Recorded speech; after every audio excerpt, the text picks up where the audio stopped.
বন্ধুরা, ছেড়ে দিলাম ইউটিউব এবং ইউটিউবে আর কাজ করব না এবং ইউটিউব কখনো সফলতা বয়ে আনতে পারবে না। এই ধরনের মন মানসিকতা আর এই ধরনের কথাবার্তা একজন কন্টেন্ট ক্রিয়েটারের ভিতর থেকে তখনই বাড়ায় যখনই অনেক পরিশ্রম করার পর অনেক ভিডিও ফেলার পরেও তার ভিডিওতে তুলনামূলকভাবে ভিউজ না আসার কারণে এবং 1000 সাবস্ক্রাইব এবং 4000 ঘন্টা ওয়াচ টাইম পূরণ না হওয়ার কারণেই কিন্তু ফিরিয়ে আসতে পারে।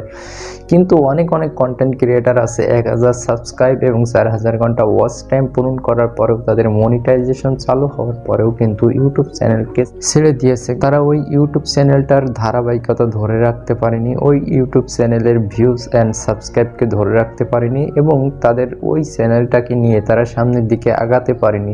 তো এখানে বিশেষ দ্রষ্টব্য যে একটা ইউটিউব চ্যানেলকে রানিং করতে গেলে এবং সফল হতে গেলে কিন্তু অনেক বেশি ধৈর্যের দরকার হয়। আর এই ধৈর্যকে আপনি যদি উপেক্ষা করে সামনের দিকে আগাতে না পারেন সেক্ষেত্রে কিন্তু এমন ধরনের কথাই আপনার থেকে বেরিয়ে আসবে, এমন ধরনের কথা এবং এমন ধরনের কাজের সাথে যেন আপনাকে ভুক্তভোগী না হতে হয়। সেজন্য মোটিভেশনাল এবং সমস্ত কার্যকলাপ এবং ইউটিউবের টিপস অ্যান্ড টিপসের সমস্ত ভিডিও আমাদের চ্যানেল সহ অন্য চ্যানেলের ভিডিও অসংখ্য চ্যানেলের ভিডিও কিন্তু আপনার সামনে চলে যাবে জাস্ট আপনার অনুপ্রেরণাকে একটু বাড়ানোর জন্য। এবং লেগে থাকার নামই কিন্তু সফলতা। লেগে থাকুন, সফলতা আসবে।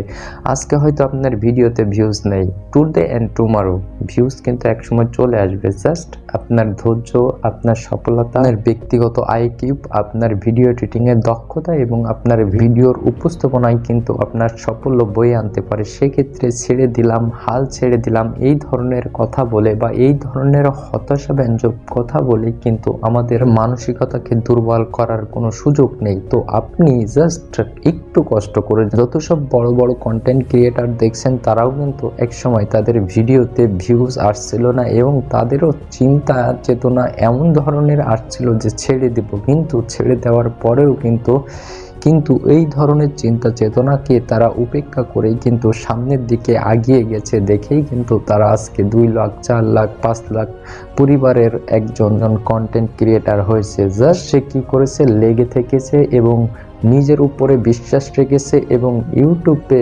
নিয়মিত ভিডিও আপলোড করেছে। ইউটিউব ব্রাউজ ফিচার এক সময় তার প্রতি সহনশীল হয়েছে। না, এই ছেলে বা এই ক্রিয়েটার অবশ্যই আমাদের প্ল্যাটফর্ম নিয়ে বদার, যার কারণে ডে বাই ডে সে আমাদের প্ল্যাটফর্মে ভিডিও আপলোড করে যাচ্ছে। তখন ইউটিউবের রোবোটিক সৃষ্টিগত দায়বদ্ধতা থেকেও হলেও কিন্তু তার ভিডিওগুলো ব্রাউজ ফিচারে অথায় প্রত্যেকটি মোবাইলে প্রত্যেকজন ওই রিলেটেড ভিডিও ইন্টারেস্টেড লোকের কাছে কিন্তু পাঠিয়ে দিতে বাধ্য হয়েছে। জাস্ট তার ব্যক্তিগত আগ্রহ এবং কাজের দক্ষতা এবং রেগুলারিটি মেনটেন করে ভিডিও দেওয়ার কারণে আপনিও যদি ইউটিউব অ্যালগরিদমের চোখে পাততে চান, তার কাছ থেকে প্রমোট হতে চান, সেক্ষেত্রে কিন্তু আপনাকে নিয়মিত ডে বাই ডে আপনাকে ভিডিও দিয়ে যেতে হবে। হয় আপনার ভালো লাগুক, হয় আপনার খারাপ লাগুক, কারণ আপনার ভিডিওর মাধ্যমে আপনি দর্শকের হৃদয়ে জায়গা করে নিতে পারেন এবং আপনার ভিডিওতে আপনি খুব ভালো পরিমাণের একটা ভিউজ আনতে পারেন। তো তারই সাথে এই ভিডিওটাই এখানে শেষ করছি।